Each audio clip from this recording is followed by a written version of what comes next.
If I could start over as a basketball player, this is exactly what I would do. Let's get into it. Number 1, just start. When I was in middle school, I desperately wanted to get better at basketball. I worked hard for short spurts, but then I would give up. I was frustrated that I didn't know how to get better. I didn't know the best training methods to improve, but looking back, I didn't need to yet. The best way to improve at anything in life, in my opinion, is to dive headfirst and learn as you go. Thinking their routine needs to be perfect stops a lot of people from ever starting in life. Don't let that be you. Number 2, make it fun. I am willing to bet that you have been told by others in the basketball space to rise and grind, get 1% better every day, no days off. And that's cool and all, but I think that advice has ruined the careers of countless basketball players. You know why I think that? Because I was one of those players. Growing up, I loved playing basketball. It was something that I got out of bed excited to play. It was an escape for me. The possibilities were endless, and my basketball journey was fun. But during my time in high school, something changed. I began to take that advice of rise and grind and get 1% better every day. And you know what? I improved a lot. First team all conference, MVP, you name it, I got it. But I felt empty. And the game that I once loved turned into a meaningless contest where the way to win was to have the best stat lines, to have the coolest highlight reel. I burned myself out. Please make fun the priority. You won't regret it. Number 3, set meaningful goals. Goals are great, but you have to make sure you are willing to go through what it takes to reach your goal. For me, if I set the goal to dunk one day, that means I would have to do a ton of vertical jump training. And to that, I say, heck no, man. But I love shooting. So if I wanted to become the greatest shooter in my area, I am more than willing to make 400 shots a day. Absolutely. Also, your goals should be measurable. To set the goal of being the best player I can be, it's not a measurable goal. I would suggest setting goals like, I will be consistent with my workout plan for the next 30 days and I will miss no more than 3 workouts. Write down your goals, by the way. Writing them down and seeing them every day, whether you tape them to your wall or something, will make you more likely to follow through. Become a man of your word. Whatever you say you're going to do it. Number 4, don't worry about the destination. I remember I used to think how good it would be once I was MVP or made first team all conference. But I'm not gonna lie, it didn't feel as good compared to just improving and seeing my training start to click in games. I remember specifically driving home from receiving my MVP award. I was in the car, in the back seat because my parents were driving, and I thought to myself, now what?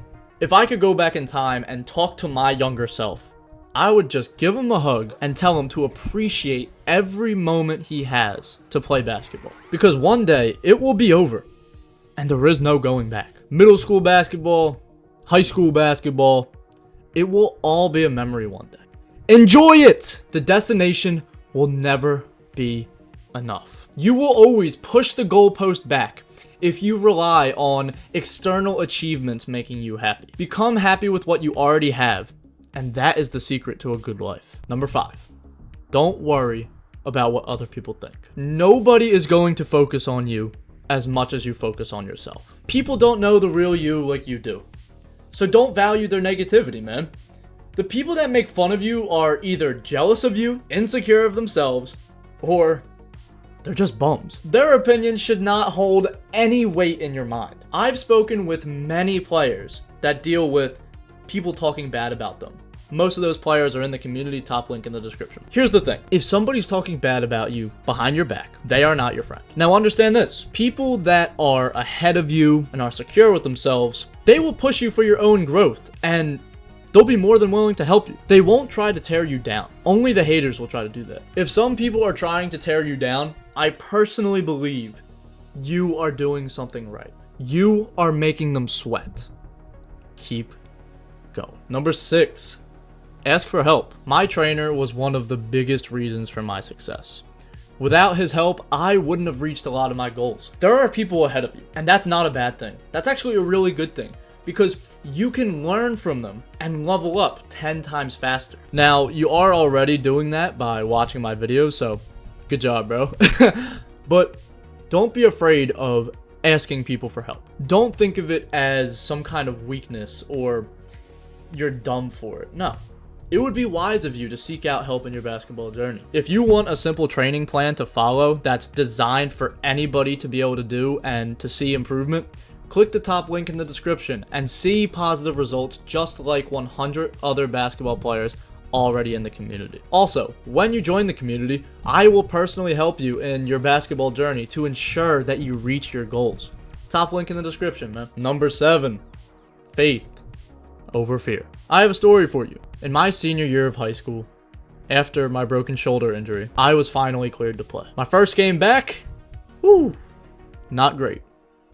The next game, still off. Then came a big division rivalry game. I was nervous. My shoulder still didn't feel right, my rhythm was off, and I could just feel the pressure crushing me, man. I wanted to play like my old self, but everything inside of me screamed, I can't. That morning of that division rivalry game, someone I was close to sent me a text. Just 3 words. Faith over fear.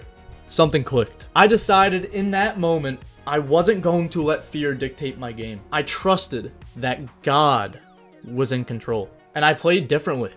I was relaxed, I was confident, and I was present. That night, I had one of my best games that season.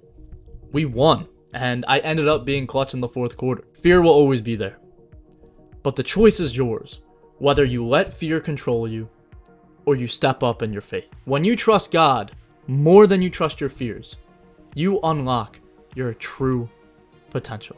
You know, 2 Timothy chapter 1 verse 7 says, "For God gave us a spirit not of fear, but of power and love and self-control." And Philippians 4:13 says, "I can do all things through Christ who strengthens me." Amen. If you want to dominate high school basketball or stay off the bench forever, click that top link in the description and get in the community, man. And click this video if you want to learn how to score more points this season. But as always, keep God first. Stay blessed, bro. Love y'all, boys.